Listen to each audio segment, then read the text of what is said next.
चालू हो गई। अरे तो का करी, घरे बैठले कोनो काम होए वाला है? कमाब धमाब ना कैसे करता चली है? अरे भगवान है सबके देने तो हम लोग के दी है, तो काहे ना खर्चा चली। अरे भगवान है ठीक है, लेकिन तोहरे मुँह में केवला छोड़ो दे, ओकरे खातिर कर्म करे पड़ी, समझलू? ना ही हमार बात सुना। भोरे चाल जाला गावे राजा घूमे गावे गावे,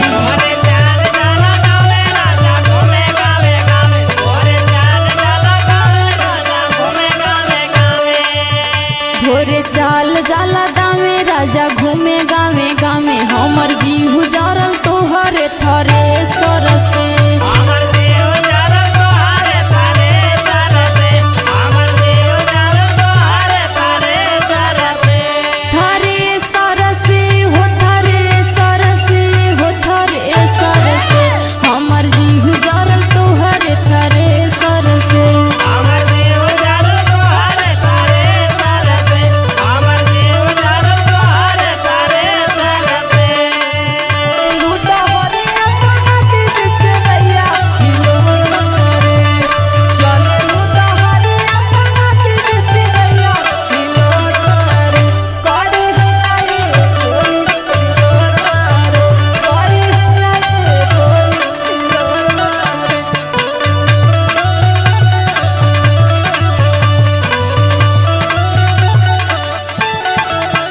अच्छा ये बताओ। हाँ बोला। वही कमाई खाते वही से जी जरूरत है तो तोर।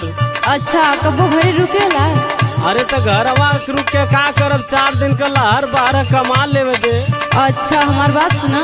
सुनाओ सुनाओ। रोज सोचिले बात नहीं तोहा के बुझा,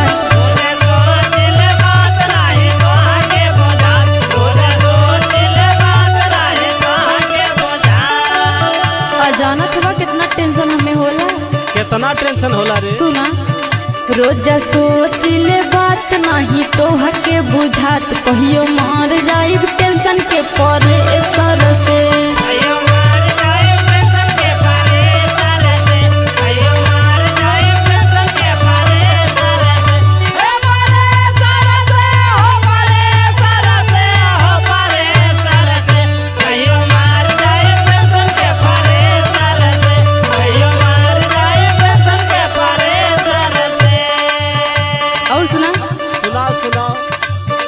रोज कही देला रात कहियो कही दे बघात, रोज कही देला रात कहियो कही दे बघात, रोज कही देला रात कहियो कही दे बघात, रोज कही देला रात कहियो कही दे बघात। हाथ धो